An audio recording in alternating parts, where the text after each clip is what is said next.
Hey, welcome everybody. It's a Bridging the Seen and Unseen. I am your host. I am Shane McLain, and of course, this is the wonderful Gwen. How are you? I'm good. Cold, but good. It's cold here, and my wife and I were just talking about that. And yesterday, literally here in the low country, it was 78 degrees here. And Yes. then somewhere overnight, it rained a little bit, and then now it's really cold out. This is the kind of stuff that gets people sick around here. And here it's so windy that the waves, it's making waves on the lake that are white capping. It's so bad. The wind here. Already, Oh, already that quick.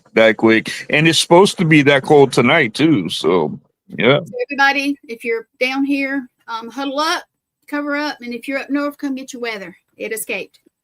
Yep, it came our way. It came our way. We're not used to stuff like that, especially in the low country here. I literally live right next to the ocean. So if it gets cold like that here, it's got to be cold because we have all those sea breezes too. Yeah. Yeah. So, but tonight, I'm excited. I'm excited tonight about this guest.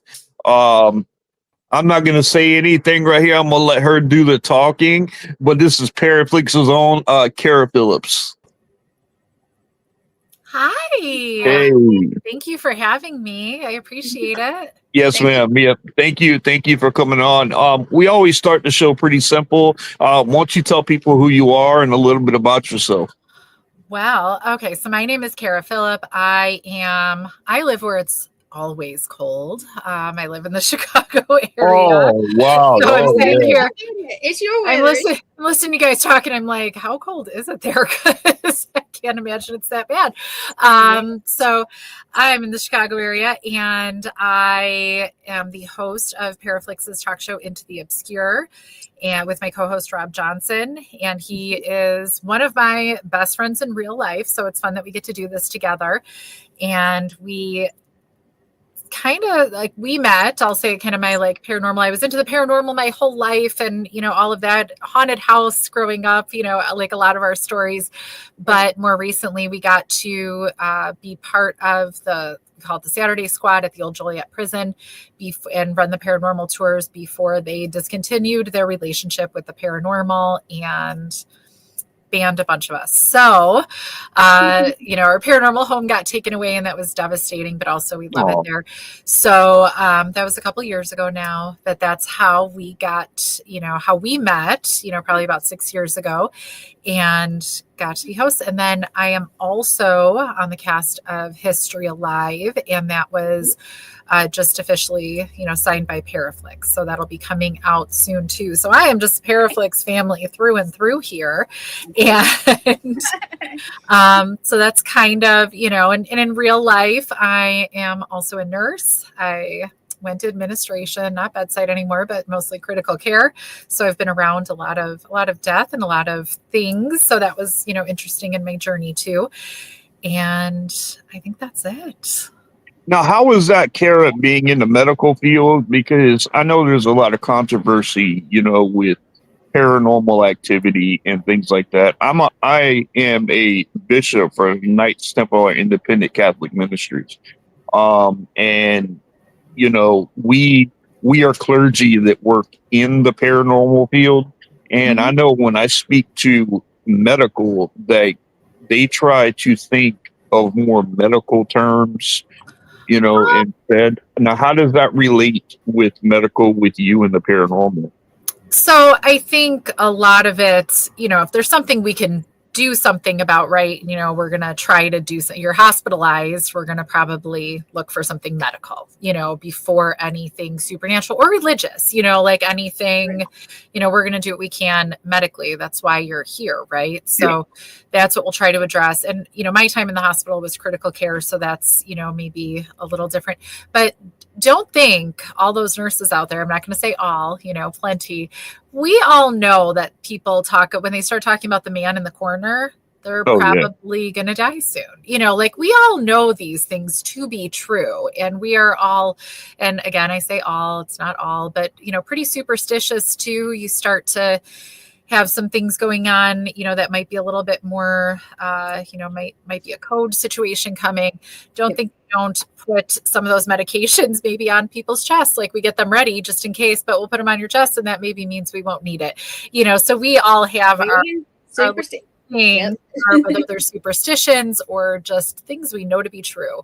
So I think that all goes pretty well with it. I will say for me, when I was younger, I grew up in a haunted house. It was one ghost that was predominant. I'm not going to say she was the only, but one that was, definitely was who I saw and who I would talk to with, before I knew that I was talking to ghosts or anything. That was normal. I could see things, I could feel things, and I still can. But when I became a nurse, because I went right into critical care, I was always right there, around people dying, right? Or nearly, or where people died. I am the best at shutting it all off. And I am the best at just saying that didn't happen. A ghost could walk right in front of me. And I'll say I saw that. And then I'll say that didn't happen. I'm very good at that because I didn't need that to be part of just a day at work either. So I will say, I'm not, I certainly know people that were maybe were nurses, went more into being mediums, more as a full-time job. They'll say, no, they would come up to me and talk to me. They would, and have a lot more connection day to day. And I was like, oh, I never wanted that. So I think I was always very good at saying, I have to work. And that's it. I'll tell you a funny thing. I used to be a firefighter, and worked in the hospital. And I worked in NICU with the babies, the itty bitty. Oh boy, itty bitty baby. Well, I worked ICU. So I traveled pediatrics, then the ER, and then I was a medic. So I've done, and I tell you the different, and they know, especially if it's the older person. If they tell you they're gonna die or they tell you goodbye, they're about to die. We know. They know. Well, it's the comment that was just on screen. Like they start seeing family. Absolutely. Yep. They'll start, they will say they're seeing family. And let me read it to Shane. Shane Marla, our friend. Yeah. Hey, Marla. Too, by the way. I have seen it many times working in nursing home. People saw their family that died before them. They do. And you even if you're not seeing them yourself as, and again, and I don't see good, there, and I could describe colors or shapes perfectly. I see ghosts, like for lack of a better term, just more as like a shadow. And that doesn't mean they're a shadow person. It doesn't, I'm maybe not great at seeing them is maybe kind of what it is, or that's just how my brain interprets. So even if I'm not going to see their family, I'm not going to see these things because they're seeing beyond what I would ever be able to see. They really are seeing more than me just seeing somebody that's there. I don't think I have never come across like another nurse or a healthcare worker that has ever said, no, you don't. That's ridiculous. Like that doesn't exist. I think we all pretty universally say, oh, okay. And we know. Yep. Of course. I'm a dialysis patient. So I was born with one kidney. And so, I deal a lot with nephrology and nurses there and stuff like that, and they all know what we do because my wife and I, we have Outer Realms Paranormal, and because that is our house one that we actually do all the investigating. We do the clearing, the cleansings, the blessings. Okay. We do everything right at once. And they all knew what I did, and they were like, you probably don't run into anything. I got a call. This is no lie, at like 7:00 in the morning. And the manager of the dialysis center called me freaking out. And she was like, McLain, I just got touched. And I'm like, yep. And she goes, there's a problem with that. I said, what is that? She goes, I'm by myself. Was she at home or was she at the clinic? No. She was at the dialysis center.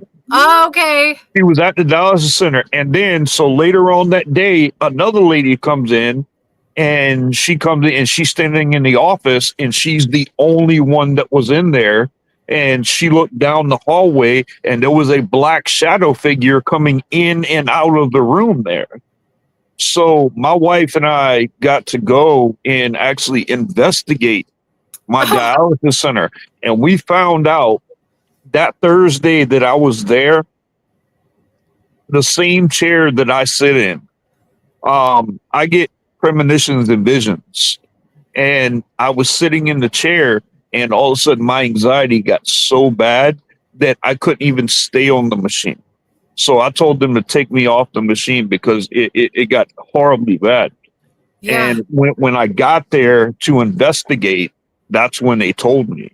They were like, on the days that I'm not there, there was a young man that came in and he had unalived himself. Listen to this now. His mother, his father, his sister, his entire generational line unalived himself. Whoa. So there's all this energy that was left in there, and we got some really strong activity in there.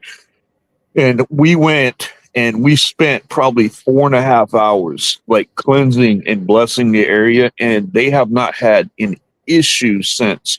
But the shadows figures that we were seeing, like we were all on one side of the dialysis center and there was a light coming through on the other side. So we thought maybe someone was walking down the hallway. Yeah. And all of a sudden came in right from the door, and the thing stood up. And I'm telling you, Miss Kara, this thing was probably 11 feet tall. Oh my goodness. And we all saw it. The nurses saw it, the doctor saw it, everybody saw it. So I mean, they never questioned me anymore.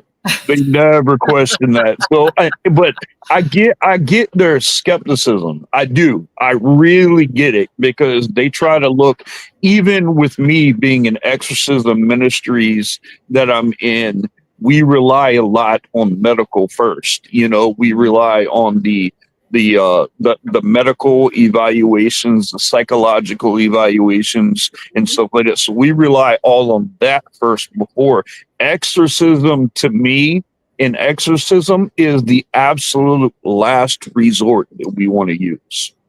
Yeah.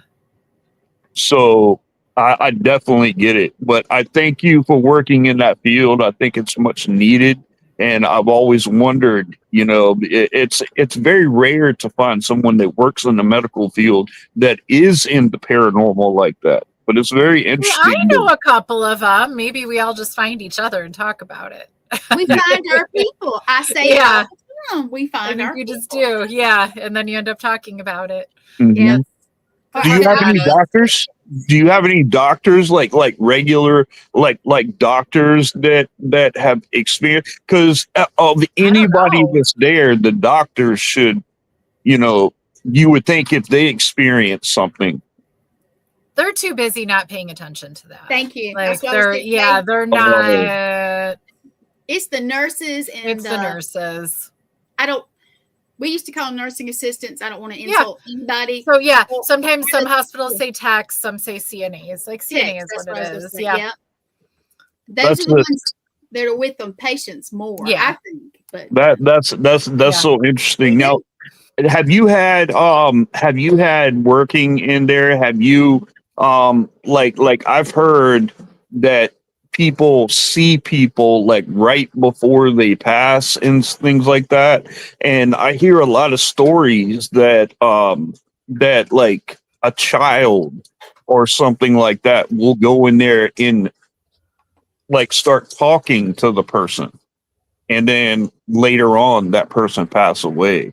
I mean, have you experienced any? That there's like, you know, somebody like some nursing homes have a cat that know, like, do you mean like that? Or like a human, because they'll look right out and say, they say, you see this little girl right here, and no one else sees her. Okay. No, it's usually like a man is what they'll talk about. And that's, I've had a lot of people say, you know, like, you know, the man's in the corner or whatever. And it's usually it's usually like it's not a man, and there's not like, it's not my family member man. They'll usually say the. which is interesting. Like you hear that enough times, you go, huh, okay. Mhm. So it's and they're not like scared when they say it. They just say it. So finally, I don't how many times somebody has said the man's in the corner to me. I don't know, like I couldn't tell you. It's, more than a couple, but not 100 either. I don't know. You But think they it's a say it. crossover? You think Yeah, that no, there's I a think it is. crossover?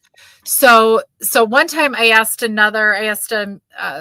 medium that was a nurse. And so I said, okay, I got to know who's the man in the corner. And so she said, that's how we picture an angel. Like, that's kind of how we're like, Okay. that's us. It's, an angel or a messenger or something. And that's how we see it. And I said, okay, I like that. There was finally a patient. I was almost done with bedside, I think I knew I was leaving, already. I think I knew I had my other job, and I was going to administration, and this very nice, but a little baddie, older woman, she was dying. She wasn't gonna, live too much longer. And she says to me, the man's in the corner. The man in the corner is here. And the way she said it was like we would have this conversation, like it was normal. And again, she said that. And I never turn around to look if I see the man in the corner. I don't need that like in my life. But I finally said to her of the, how many times I've heard this, I go, what does he look like? And cause I kind of never want to, ugh. And she kind of like smiled and she goes, you'll find out one day, and like laughed. And I said, oh, what God. I believe it is? And I walked out of the room. I was like, oh no. Because it was just so That's- the way she said it. I was like, oh. Did she smile at you? Did she have that little smile? It was a little like mischievous, and like she knew what she was doing, but she was like, and I was like, oh, well, it just like was so disconcerting the way she said it and everything. I was like, okay, no, thank you. And I was like, okay, great. And walked out. It was too much for me right in that moment. It felt a little too mortal. It felt a little too like, this is going to happen. I will see the man. Like, just everything about it was just a little much. So I walked out. Have you guys had teams are able to come in and active, like a hospital setting, like a hospital is still No, not operational? active. They No. usually don't let that happen. Yeah, I know. Nowhere. I've never heard anybody say that. No, there was even, I would do like little sneaky things. The hospital I was last in was it was an older hospital in theory, business wise, but the building was quite new. But there was one room for sure that I was like, this room, like I would just like on the other side of the curtain, it was just. And so, I would try like little things like, okay, I'm going to leave this here. Like you move it if, and just, I never quite was able to like pull it off, that I would figure something out, because you can't do too much. Right. But yeah, I would always kind of try, because there was one room that for sure I would always see something. And there was another room, but it was always full. Like it always had somebody in it, pretty much without fail. It was one of the busier rooms. It was a great room, that where it was on the hallway and everything. And that one for sure too. Like there was because it was one of the busy rooms, like that's where a lot of people would die, just it would happen. And that for sure, that room, like something would go. And I think I know who it was. I think I, was there when he died. Like he would go pull the pull cord in the bathroom. And he would just like, and even once he died, actually, his body was still in there, transport was coming, and the pull cord, it was an emergency like pull cord, and it was right about as the transporter was about to go in to bring him to the morgue. And I said, oh my God, we're going to go hold hands, because I'm pretty sure he is in a body bag, and I'm pretty sure he didn't get up, but like pulling the pull cord in the room, that was just a little too, I was like, is this man actually dead? And he was in the body bag. It being a ghost wasn't as creepy, but there was just something in that moment that I was like, he's alone in there, like his body is in there. And every now and again, I'm pretty sure he would pull that pull cord, and we'd have to be like, oh boy, and go in there and flip it back up. John or whatever. Yeah. It's just like after a while, I was like, oh, that's delightful. But like in that moment when I'm not going to say they aren't all sad, but like, it was just one of those like harder deaths. He was with us for a long time. It was, so it was a tougher one. And it was actually on Christmas Eve that made it even kind of worse. Like everything about it just like made it worse. And then that happened. So like emotions were already a little higher. And I was like, oh my God. But after all, I was like, that's nice that he visits, but. Shane can't see because of the phone he's on. Yeah. So that's why I'm reading it. But Marla, she said, oh my goodness. I dreamed about my dad's passing 2 weeks before he passed. The dream came true exactly the way I dreamed it. Wow. Yeah. Wow. And it had, you know what? We have people do that too. Or we have people that'll, being in the hospital, I worked in one where, it's, if you can feel it and you ignore it well. I do ignore it very well. I have to just act like I didn't for many years, especially being on the ambulance. I just kind of had to act like it because my partners already thought I was crazy. So, Are you guys allowed to talk about it? If you see something, or what if a patient, and the reason why I'm asking is because I know a guy whose uncle was in ICU, and he was out in the waiting area and he had fallen asleep, and he woke up and he says that there was a green aura of his uncle standing in front of him. And he said that his uncle waved goodbye, didn't say nothing came out, and he walked around the corner, and then all of a sudden the thing went off in his room, like somebody had pulled that string or whatever that's in the hospital, and he passed. Huh. So I mean, I think, if somebody were to say that, I would certainly have the conversation with them, but just people usually don't want to bring things up. And that's why, that's part of the reason I think when it comes to like having a talk show or whatever, like I want, and probably for you guys too, like if people can talk about it and kind of know it's a little normal, you have to kind of, right. Everybody thinks you're a little weird at first, they're like, whoa, you're talking about that. You're saying that out loud. And then the more normal you make it seem, just like, yeah, sure. But eventually it's funny. There are other nurses that I worked with that they would say, you're not wrong. I used to see things. So it's even a common enough story that other nurses would say, yeah, I used to see things or used to feel things. But then once I was a nurse, I stopped, because I think, you have to turn it off to get through your day. You don't have to, but it probably makes, and it's not even like a fear thing. I have to turn it off. I just don't need that. Like, I don't need somebody else coming into the room trying to say things. There's enough going on. I have things happening. So it's not even so much that I'd be like, no, I can't see that ghost. That would be terrible. It's just more of a, like, I don't need that because we're going to get through the day and we're going to like figure this out. And what's going to happen is going to happen. If they're here to say goodbye to their family, they're still a heart's still going to stop somewhere, and we're going to figure that out. So you have to be a little bit more just like on task. And so I've always said that I just don't need that. And I think it's just a lot going on. It's distracting because you're trying to make them comfortable or whatever you're doing for them. Yeah. You got this.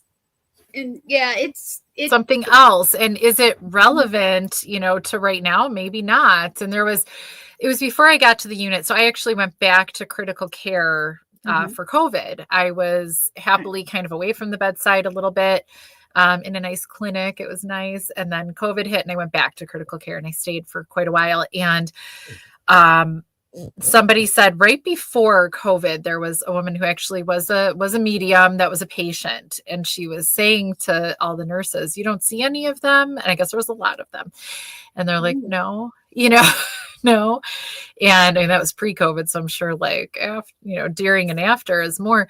And they'd be like, no. And she was telling them stories about some of the patients that had been there, and never left. And so, and she was not wrong, about stuff. And it's funny. I was like, oh man, maybe I'm a little jealous that I'm not picking up on all of that when I'm here. And then I was like, no, I'm not at all. I don't need to know about like those 20 people, you have to know about like who's here, and hopefully they get to be somebody that leaves then, and they don't have to stay. Hopefully you succeed at that. So yeah, I've done so good at turning it off. And I don't know if that was just like when I was younger, kind of I don't want to say survival, because I'll be knee jerk scared of something more because it's just like something in the dark. Maybe I'll be like, but I will run from a bat before I run from a ghost. It's just kind of like anything that's unexpected. I'm like, oh, I didn't mean Humans that. are scarier than any ghost Yeah. without being Thank you. So yeah, no, like, so when I was at the prison, that was always a thing. There was certainly for a long time once it was decommissioned, it was pretty abandoned and people would stay there. They would, instead of going to the shelter, it wasn't heated, but at least it was sheltered and everything.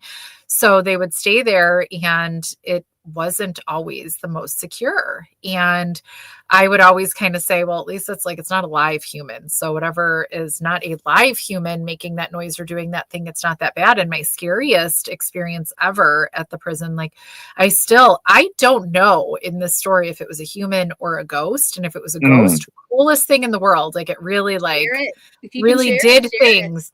Yeah, for sure. But if it was a human, it's still terrifying. So one evening, pretty late, we got to be there. It was Saturday when we were there, and we got to stay. There were other tours going on, but our group that did all the cleaning just kind of lingered and stayed. And by the end of the night, it's the end of the night, and we said, well, we could walk around a little bit and go to some areas that we don't normally go to at night, because usually we're just there during the day, or it's doing an actual tour. So how nice to explore. So one of the things that was always like the special treat to go to was to go to like the showers, because those were on the end of the galleries. It's, prison. So it's galleries, and the showers were at the end.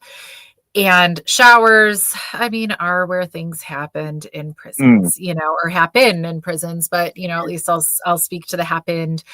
We kind of tended to get like our best EVPs or best, interactions, truly, like, because there's so many bad things happened. And the guards would be like on the other side of a secure wall. Nobody was in there to break things up, so that was a scary time for people. So there's a lot of emotion. So we, I always kind of wanted to go in there and they were dark even during the day, no windows, no nothing. So to go in at night, spooky, it was always fun to be able to go and check that out, because that was never on tours or anything. So we didn't always get to do that.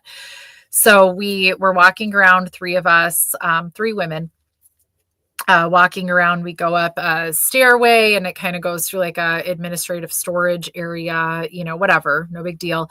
And then it goes into one side of the showers. Then on the other side of the showers, it's then the galleries for the prison.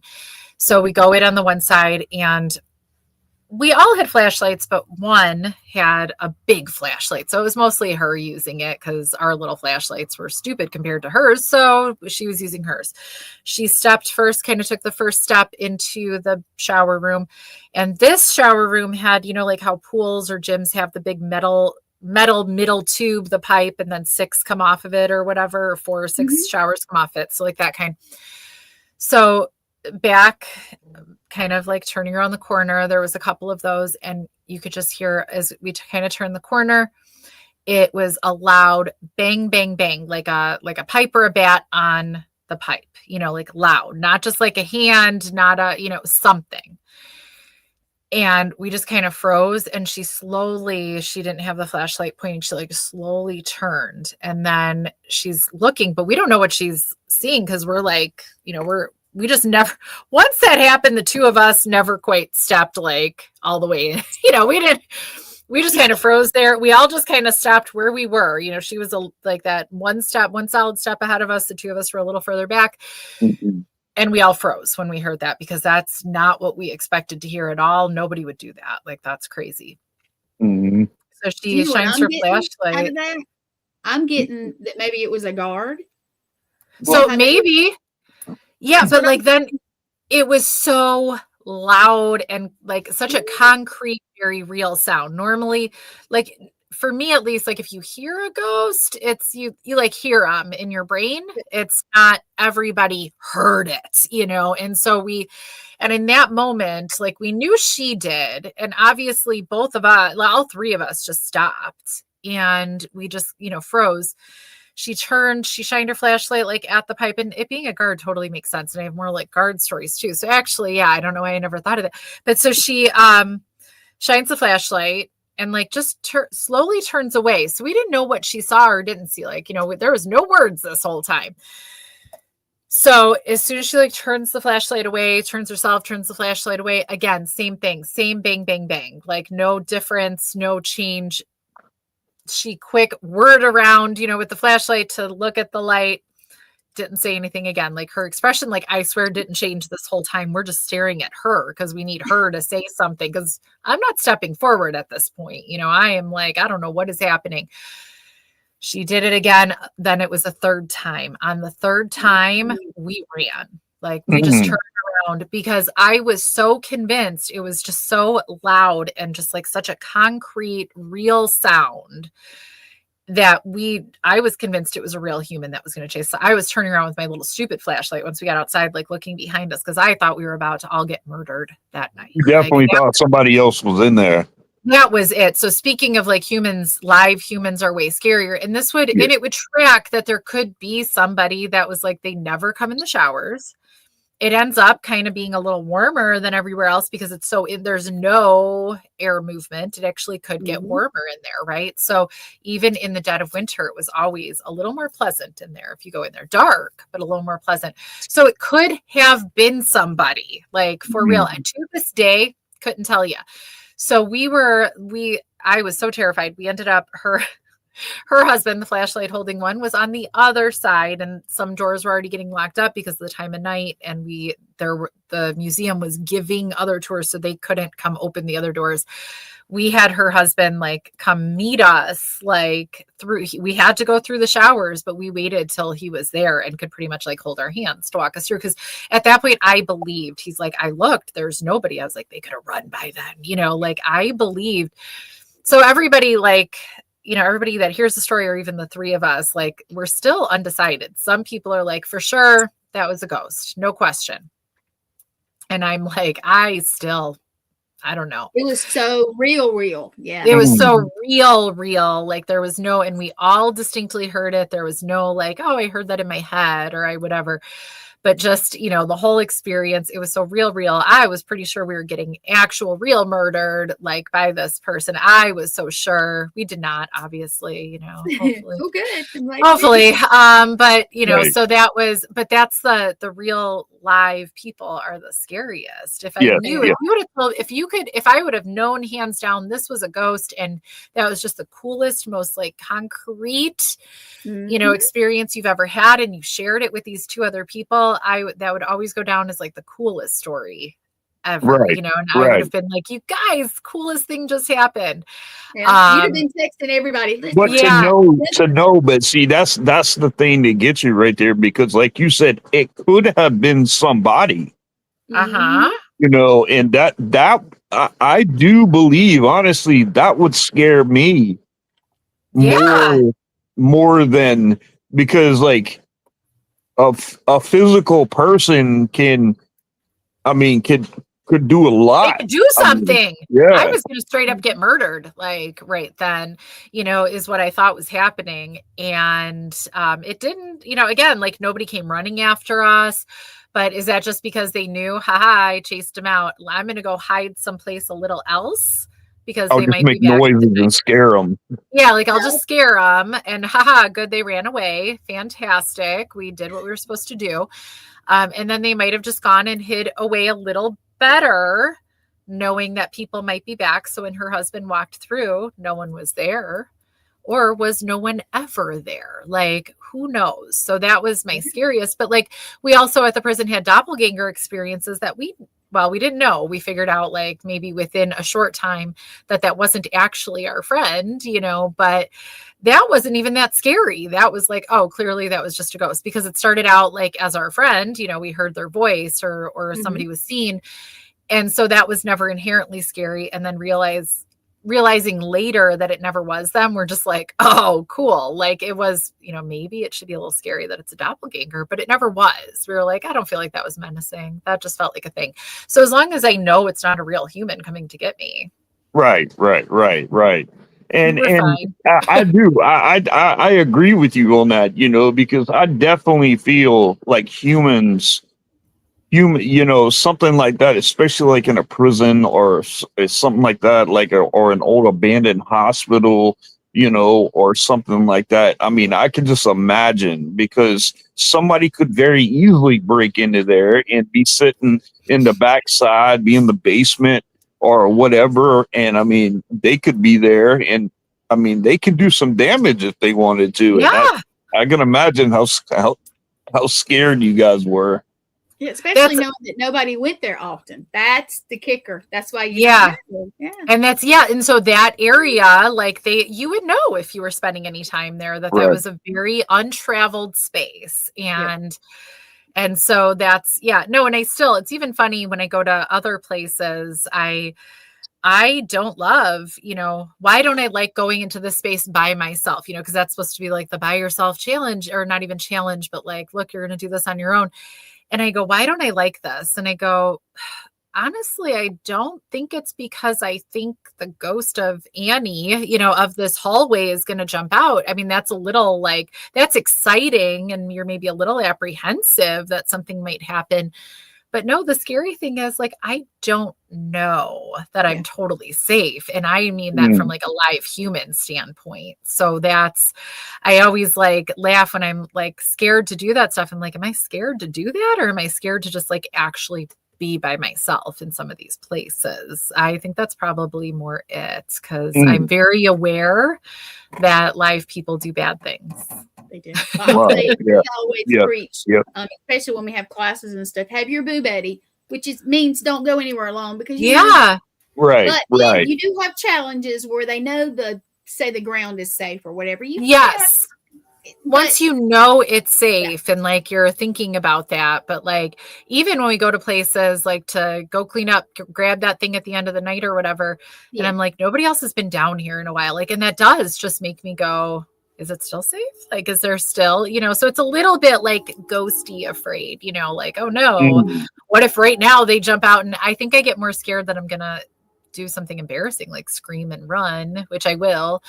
And then later I'll be like, haha, that was funny and weird that I did that. Haha.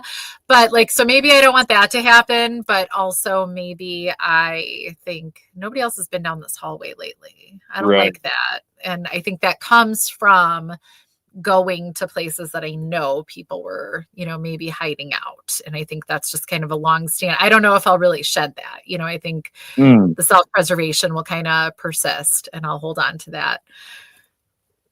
So as long as you've been in the paranormal, like, what is the absolute scariest thing that has ever happened to you in the paranormal?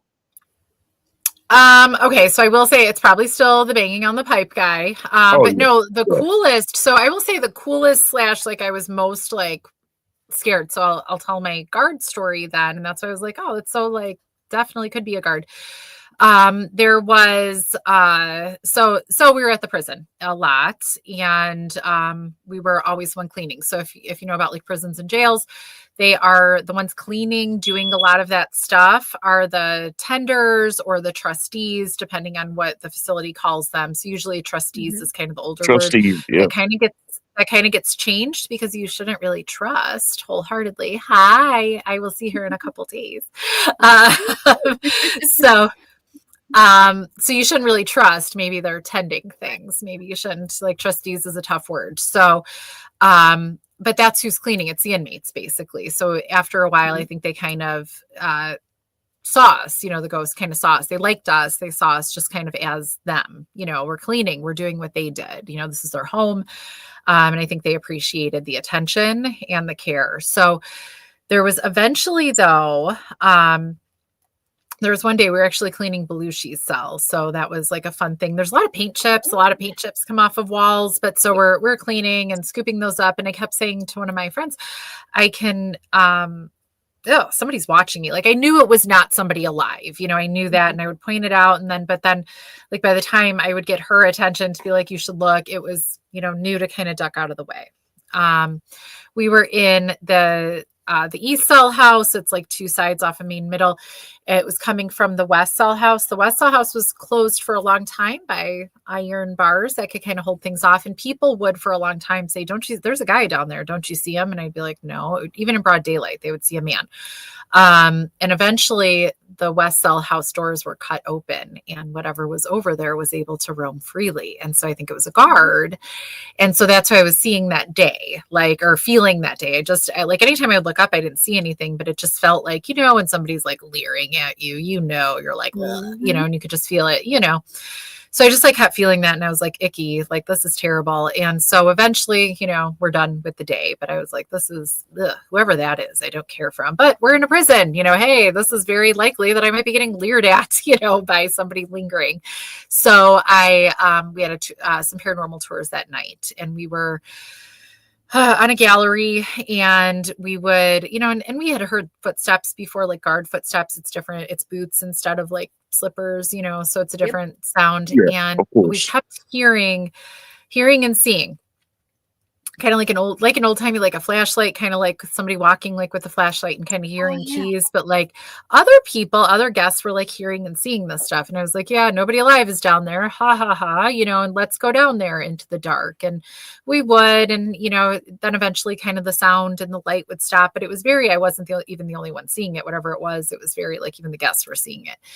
And I was like, that's cool. I'm glad we all had this experience. Like, love it for all of us. And, you know, another group of people, we stayed in that gallery a really long time. Another group of people said, I keep hearing something. You know, and I was like, no, nobody alive. Ha ha ha. But sure, we could go down there, whatever. And we go down there, and suddenly I hear the key again, like the sound, like those heavy, you know, like Folger Adams keys.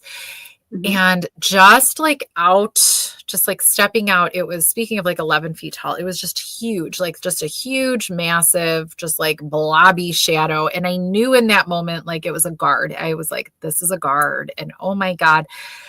And I knew it was who was looking at me earlier that day. Like just in that moment, it like all flashed in, and it just felt so gross and overwhelming and scary, because I think he meant to like be an intimidating guard in that moment, you know, like I think that was the full intention. It was kind of set up all day, and it was just such a concrete, like this big black, like entity. And like at the time I couldn't even like say a person or a man or a guard, really, even just in that moment. Like I knew what was kind of going on, but it was so unpleasant. I definitely ran the other way, left the guests down there. I was like, I can't even be around here. Like, oh my God, you know, and it was just like such an involuntary. So that's like I say, the banging on the pipe, that was a very like kind of conscious fear. Like, I know that I'm probably not that safe right now is how I'm feeling. We got to get out of here. This one, like seeing the guard for the first time like that, it was such an unconscious, just like in, you know, cutting through your soul kind of a thing, like terror in that moment. And the director of operations at the time, I went up and told her, and she knew what my job was. And she goes, good to see how you are in an emergency. And I was like, haha, this is not actually an emergency. Like nothing, there's nothing to do. I just panicked right then and ran. But the fun thing, like henceforth, it was actually always really pleasant. I would call him my guard. You could see him like walking on the gallery. He would just kind of like watch. Sometimes guests would be like, somebody's watching us up there, right? And I go, yeah, you know, and like you could see him. And it would be, and he didn't, Rob, my now co-host, he didn't like Rob because Rob was just then like a man that he didn't like. I think he identified more with the inmates. He would, every now and again, Rob would feel him like stop him, like from passing between like the galleries into the middle, you know, like he would just feel it. We would, and one time, so Sam Beltrusis, who's also going to Salem this week, it's already this week. Oh my God. So that just like flew. So he was there, for a tour, and he was like, kind of hosting the Estes method. And this is probably why I love the Estes method so much, is this moment. we were, That's you know, our it's just favorite thing to do. oh, I love it. Like it just, and because also I hate a bunch of people huddled around a spirit box, all yelling at the spirit box and each other and trying to hear it. Like it's just to me the most stressful, messy experience. And it's so like irritating to me. So you make it the Estes method. It's not irritating. I love it's it. cool. But so it was, I was so sold, such a believer. It was a guest that didn't know us, you know, of course, didn't know us, you know, at all. They had no idea what was going on and all covered up down. And she was able, like the guard was talking to her and then was, you know, so told Rob to leave, said he liked me, you know, was able to say my name. Because they knew us very well at the prison. We spent so much time there. And it was funny. Rob actually he said, fine, I'll leave, you know, the gallery if that's what you want me to do. He did not leave the gallery. He just got pretty far down. They're very long. He didn't leave. And I could tell he didn't.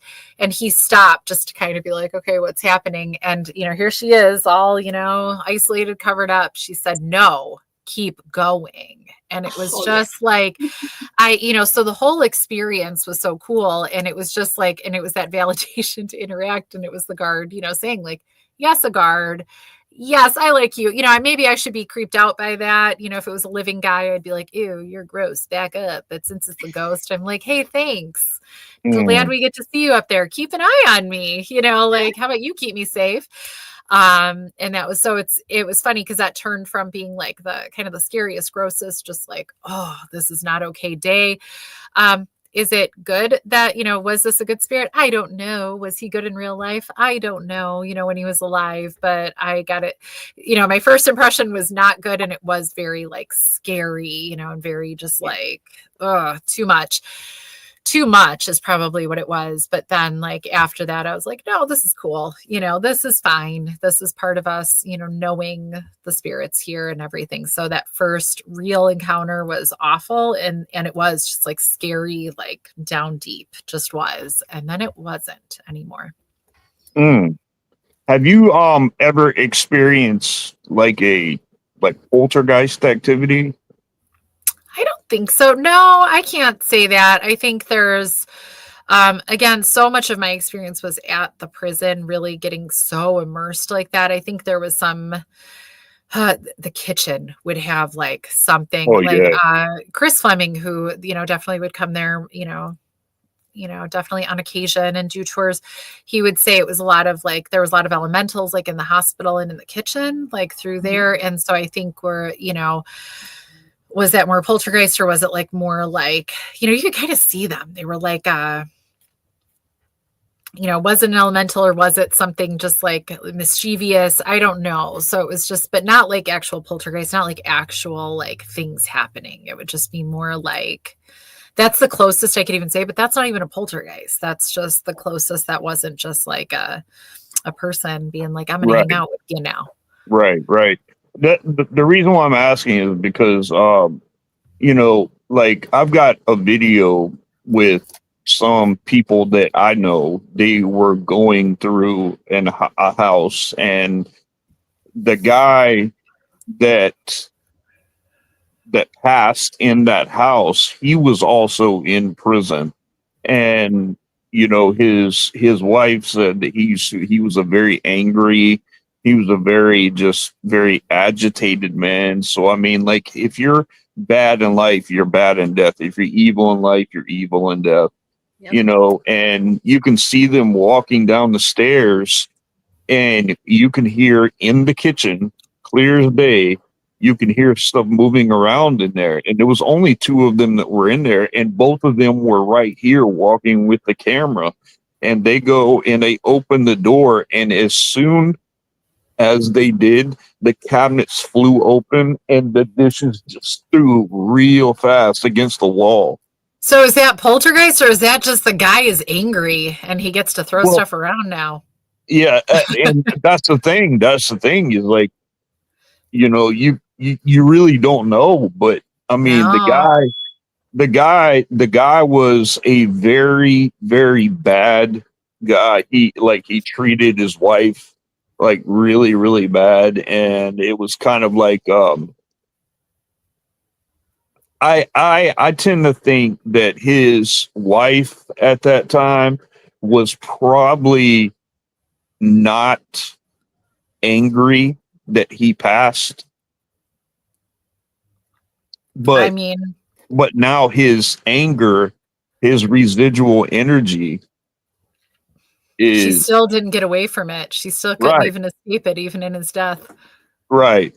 And I can only imagine. I mean, and you see all these things all over YouTube and stuff like that, where like it's poltergeist this or demon that, and listen, I work spiritual warfare cases with residential cases.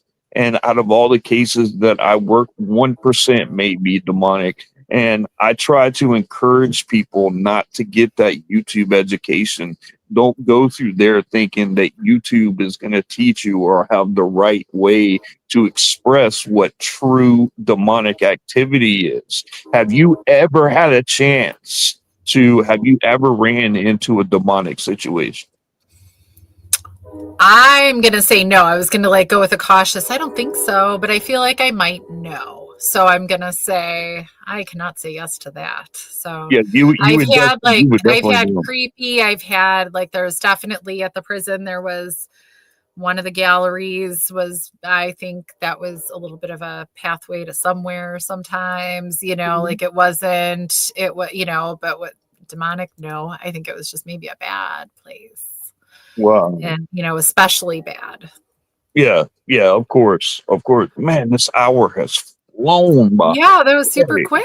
in You the just don't morning. have to come back, whether we have a Yeah, I phone mean, call or not. I yeah. would love because I have a lot more questions for you, really. But Miss Carol, why don't you tell everybody how to get a hold of you? So Facebook is probably my best one for it. So Kara Phillip on Facebook. Same thing for Instagram, Kara Phillip Official, TikTok, Kara Phillip Official. Facebook, I probably keep up with the best. We all have to pick our favorite one, right? And it's just kind of Facebook. TikTok, you're probably going to see more things about my plants and stuff than anything else. Depends on what I'm up to. But so follow me on Facebook. That's where the most stuff is. And it's so easy to share things too. But you could also go sign up for Paraflixx and you can see me on Paraflixx. And where can you see me really soon is this Saturday in Salem, God willing, all the flights go where they need to go on time. So it'll be in Salem on Saturday. And then after that, I'll also, if you're in the Chicago area, Days of the Dead is the next weekend in Rosemont. That's amazing. That's amazing. Hold on. And I'm hoping you guys have a great turnout for those, because my wife and I are looking forward to going to some of these events, and things like that, because like I said, we work a lot of residential cases, so we don't get a lot of time to really go to locations and things like that. And I really would like to go to a lot of these locations, and I'm friends with owners. Yep, and we're definitely going to take some time to go to some of these locations and really see, because we're used to going in and doing the investigating, doing the identifying, doing the clearing, the cleansing, the blessing, stuff like that. And it would just be neat just to go in there and just to see what would happen without doing the clearing and the cleansing. Yeah. So I definitely hope that does happen. Into the obscure that you have, what is that show about? So it's our talk show. It's kind of, well, it's obscure. So it's not just paranormal. It's not just ghosts. So it's not just ghosts. It's, there's the classic three, right? Like UFO, aliens, cryptids, ghosts, but even beyond that. So we, Rob is obsessed with serial killers, and I enjoy him, but he really does. So we talk about some of that. It's everything that's just more obscure, but it's also learning maybe a little bit more about the people in the community than, than just the stories, that we all share all the time. So maybe a little bit more their journey, how they got here, or what else do you do? Like, what else do you have going on? So it's usually about 8 episodes a season, and on Paraflixx. So You we're need to just check it out, starting to Shay. kind of gear up. So Yeah, you guys, it's fun. Yeah, you guys go check out Paraflixx. Get it. It's well worth, Yeah. Is it a coupon code or So yeah, Obscure 25 is 25% off a yearly subscription. So it's normally like $4 a month. So it's not expensive. I have Paraflixx and I thoroughly enjoy it. Yep. So Patty Negri, like when she talks about it, she's like, you've seen everything on, Discovery and everywhere. And, it's just kind of a higher, there's amazing stuff on YouTube. I'm not even going to knock that. On But it's just kind of, all kind of stuff on there. But it's definitely, a little higher quality, at least, film wise, and a little bit more curated. So there's a lot of great choices all together. So I think it's a great place to go for everything. And I always enjoy seeing what's there. It is. And like I said, I'm the producer for the whole network, but you know what? I go and watch some of you guys' stuff too. Mm-hmm. I can't say I've seen every episode of everything because I'm kind of busy. Neither have I. I mean, I have not. So, but right. I tell people, all you guys from Paraflixx. I mean, we even Larry Eisler. Yeah, he's a good friend of mine. I love that guy. He comes on our shows, and I try to get everybody to. I'm like, people are like, y'all aren't rivals, and I'm like, no, we don't do the same thing. No. We're like, we are growing, and we're newer. We're like a year and a half old, but I support other people in it. Paranormal. I do. Well, I'm big on a rising tide lifts all ships. Like if there's, thank you. Why make it unpleasant? Because all that does, if there's going to be this rivalry and people are going to fight or try to put each other down or whatever, all that happens is that we all look bad. Yeah. Or how about we all lift each other up instead of. Thank you. That's what I'm trying to do. And I've been to a lot of stuff this year, and I always make a point to talk to I don't care who you are. I don't care who you're with. I always make a point to try. Now it gets busy, it gets crazy sometimes. It does. This one's gonna be a day. So I feel like I love the day Paracon, 1 day Paracons, because like it's just fun. Like everything about it is a great time. But it's like so stressful because I'm like, we have to like really make a point to like take pictures and do this stuff. And thank you. And so I will tell you, Kara, I'm going to look you up. And I told you the same thing. I'll be attached to Shannon. Oh yeah, she's cool. I like. But I told her, I said, I am going to go around and I'm going to take a picture with everybody. But I am trying to get a couple minute not an interview. Yeah. Hey, what's up? What you doing? What's coming up? Kind of live thing, if I can. If not, I'm just going to put it all out there. But I, support each other. That's what we love to do. Yeah.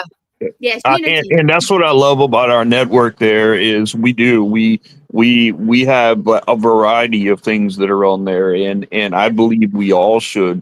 And if we just keep in mind in the paranormal that perception is reality, then we don't have to argue over everything and make people and batter everybody. So I'm glad that you said that, and that's a real commendable thing to say. Yeah. But Miss Kara, over. We're a couple minutes over. I want to thank you so much for coming on. You're an amazing guest. I'd like to have you back if we can. And I'd love to speak with you some more, but thank you so much for coming on. I appreciate you. All right. Thank you. Thank you. And if you need us, you too. You know how to get me, okay? I'm serious. We'll be Thank you. I'll see you on Saturday. Yeah, and I'm gonna pull you down if you want to stay a minute, and Shane can talk to you. Yeah, I've got to actually pop over to our serial killer show. Oh my goodness! All right, guys. That's what I do. Thank you. Right, yes, ma'am. Yes, ma'am. Take care. All right. Well, guys, that's just Kara Phillips. Thank you guys so much for tuning in. She's an amazing guest. The hour went by way too fast, but I appreciate all you guys commenting. Stay tuned for next week. We got another good show. So you guys stay safe, be blessed always, and stay spooky, people. Peace.